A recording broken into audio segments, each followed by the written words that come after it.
dear students, welcome back to English class. बच्चों, today we will be completing chapter 2 of our elementary English grammar book, which is nouns, kinds of nouns. हमने पहले nouns के बारे में पढ़ा था. What are nouns? Nouns are naming words, है ना.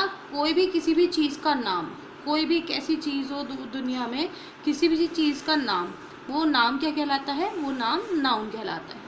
और नाउन कितने टाइप्स के होते हैं? हमने 5 काइंड्स ऑफ नाउन पढ़ा था. प्रॉपर नाउन जो स्पेसिफिक होता है, किसी का स्पेसिफिक नेम बताता है, जैसे कि राम, श्याम, रिया, दिल्ली, किसी भी चीज़ का स्पेसिफिक नेम बताना वो प्रॉपर नाउन होता है. और अगर हम स्पेसिफिक नेम नहीं बता रहे, सबके लिए एक ही वर्ड यूज़ करते हैं, जैसे एक कैटेगरी के लिए यूज़ कर रहे हैं बॉयज़ में बहुत सारे बॉयज़ के अलग अलग नेम हो सकते हैं, लेकिन सबको इकट्ठा एक ही नाम दिया गया.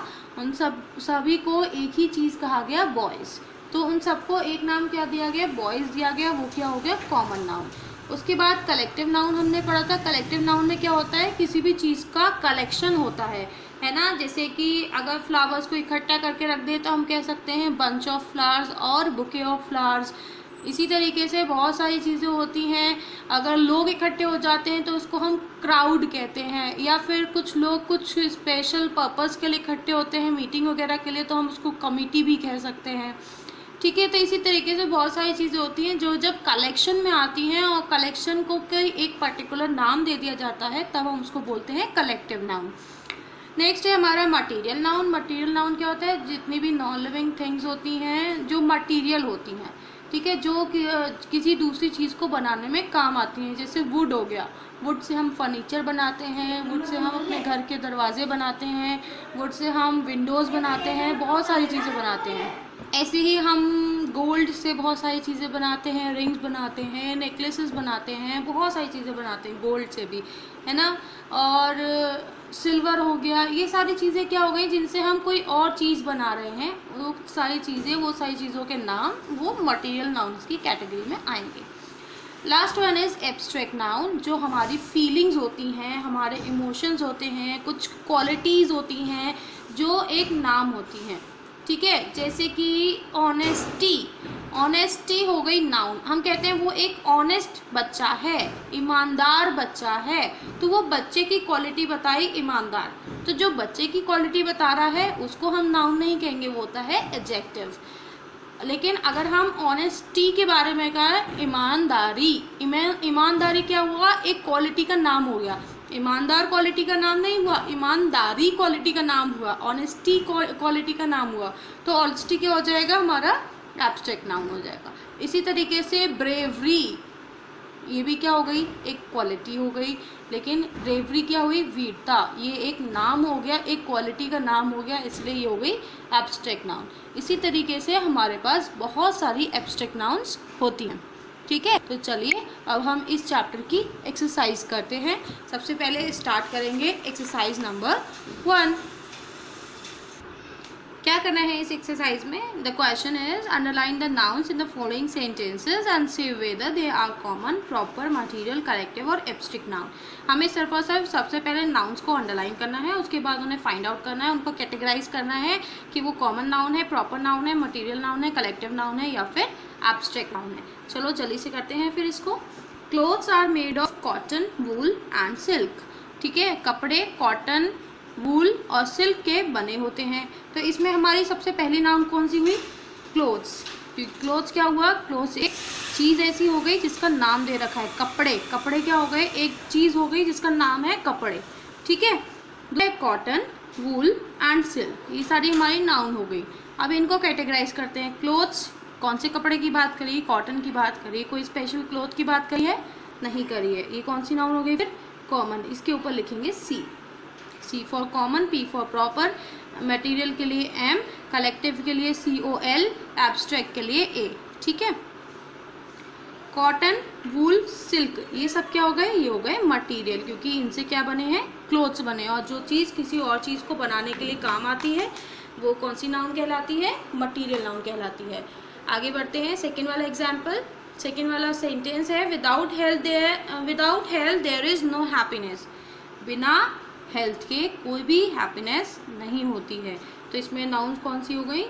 Health and happiness. हेल्थ कौन सी नाउन हो गई? हेल्थ एक क्वालिटी या फिर एक कह सकते हैं एक हमारी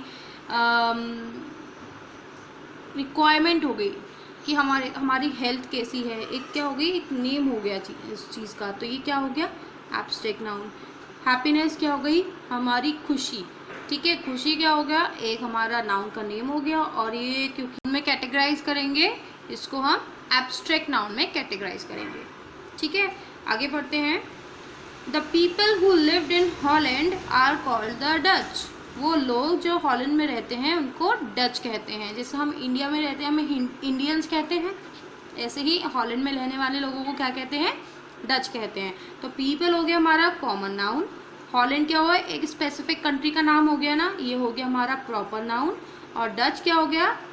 डच भी हमारा हो गया प्रॉपर नाउन, क्योंकि ये स्पेसिफिक बताया कि कौन से लोगों के बारे में बता रहे हैं, डच के बारे में बता रहे हैं, या फिर इसको हम कह सकते हैं ये एक स्पेसिफिक नेम हो गया एक रीजन में रहने वाले लोगों का, इसलिए इसको हम प्रॉपर नाउन कहेंगे। Next is Solomon was famous for his wisdom. This is the name, इसलिए हो गया प्रॉपर नाउन। स्पेसिफिक नेम है ना किसी पर्सन का, और विजडम क्या हो गया? एब्स्ट्रैक्ट नाउन, क्योंकि ये क्वालिटी की नेम हो गई। Next is there was a large crowd in the street. बच्चों इसमें नाउन्स क्या क्या हैं? Crowd and street. क्राउड कौन सी नाउन हो गई? क्राउड हो गई हमारा जहाँ पे लोग इकट्ठा हो जाते हैं तब उसे कहते हैं क्राउड, है ना, भीड़ इकट्ठी हो जाती है तब उसको बोलते हैं क्राउड। तो कोई भी चीज़ का कलेक्शन कौन सी नाउन में आता है? कलेक्टिव नाउन में। तो क्राउड हो गया हमारा कलेक्टिव नाउन COL। और स्ट्रीट मतलब कोई भी एक सड़क या रोड, एक तरीके से हम समझ सकते हैं। तो हम यहाँ पे पता नहीं रखा कि कौन सी रोड है, कौन सी स्ट्रीट के बारे में बात कर रहे हैं, तो इस स्ट्रीट को कौन सी नाउन को में डालेंगे हम? इस स्ट्रीट को हम कॉमन नाउन के अंदर कैटेगराइज करेंगे। Next is the jury found the prisoner guilty. ठीक है, जूरी क्या होते हैं? जो जज मेंबर्स होते हैं ना, जो जज करते हैं किसी भी कंपटीशन को, या कंपटीशन में एक पार्टिसिपेट करने वाले लोगों को, या फिर किसी भी चीज़ के लिए किसी को भी जब हम जज करते हैं तब हम उसको बोलते हैं, जो मेंबर्स जज करते हैं उनको बोलते हैं जूरी मेंबर्स, या फिर जज भी बोलते हैं हम। तो उन्होंने क्या देखा? उन्होंने देखा कि प्रिजनर क्या है? वो गिल्टी है। ठीक है, तो जूरी क्या हो गया हमारा? यहाँ पे जूरी हो गया हमारा कलेक्टिव नाउन, क्योंकि जूरी में कितने आ गए? सारे जितने भी जज हो गए वो सब जूरी में आ गए, इसलिए जूरी क्या हो गया हमारा? Collective noun. क्या इसमें और भी कोई नाउन है? हाँ, इसमें एक नाउन और है जो है प्रिजनर। प्रिजनर मतलब कौन होता है? वो जेल का जो कैदी होता है, जिससे जेल होती है उसे प्रिजनर बोलते हैं। तो किसके बारे में बात करी जा रही है? कौन कैदी है हमें नहीं पता, इसलिए कौन सी हो जाएगी? कॉमन नाउन हो जाएगी। Next is Ashoka was a just and vice ruler. Ashoka कौन था? अशोक, सम्राट अशोक, राजा अशोक के बारे में तो सबने सुना है ना। तो अशोक क्या हो गया? एक स्पेसिफिक नेम हो गया, एक स्पेसिफिक पर्सन के बारे में बता रहे हैं, इसलिए ये हो गया प्रॉपर नाउन। तो Ashoka was a just and vice ruler. अब जस्ट और वाइस क्या होता है? वाइस मतलब जो बहुत ज़्यादा समझदार होता है, और जस्ट मीन्स न्यायपूर्ण, जो कि बहुत ज़्यादा न्याय में विश्वास रखता हो, न्याय करता हो सबके साथ, इसीलिए उसके लिए जस्ट लगाते हैं। तो ये क्या हुई? ये दोनों क्वालिटीज़ हैं अशोका की, ना ही किसी क्वालिटी का नाम नहीं है ये, बल्कि ये अशोका की क्वालिटीज़ है। तो ये एडजेक्टिव होंगे, ना कि नाउन। ठीक है, तो चलिए आगे नेक्स्ट सेंटेंस पे चलते हैं। That is sentence number 8। The police dispersed the mob. Police ने मॉब मतलब क्या होता है? भीड़ को डिस्पर्स किया मतलब कि जब भीड़ इकट्ठी हो जाती है तो पुलिस हटाती ना लोगों को, चलो चलो चलो अपने घर जाओ, दैट इज डिस्पर्सिंग। तो पुलिस ने मॉब को डिस्पर्स किया। तो पुलिस एक नाउन हो गया और मॉब एक नाउन हो गया। मॉब तो पता चल गया भीड़ होती है, कलेक्शन हो गया, तो ये कलेक्टिव नाउन हो गया। पुलिस कौन सी नाउन हुआ? ये ना तो कॉमन नाउन हुए ना प्रॉपर नाउन है। आप इसमें गलती कर सकते हैं, पुलिस किसी एक बंदे को नहीं कहते हैं। जब बहुत सारे पुलिस वाले लोग होते हैं तब उनको हम पुलिस कहते हैं, इसीलिए जो पुलिस होती है वो क्या होती है? कलेक्टिव नाउन होती है। ठीक है, इसीलिए हम इसके ऊपर लिखेंगे COL। Next last sentences. Our class consist of 40 peoples. हमारी क्लास में 40 पीपल मतलब बच्चे हैं। ठीक है, क्लास हो गई हमारी नाउन और प्यूपिल हो गया हमारा नाउन। प्यूपिल कौन सा नाउन हुआ? किसी एक बच्चे के बारे में नहीं कहा, इसलिए ये हो गया कॉमन। क्लास क्या हुआ? क्लास में बहुत सारे बच्चे होते हैं, इकट्ठे होकर के वो एक क्लास बना रहे हैं स्कूल में, इसलिए वो हो गई collective noun. So this was exercise 1। जल्दी से इसको अपनी कॉपीज अपनी बुक्स में नोट डाउन कीजिए, तब तक मैं आपके लिए सेकेंड एक्सरसाइज की वीडियो रेडी करती हूँ। ओके, जल्दी से नोट डाउन कीजिए।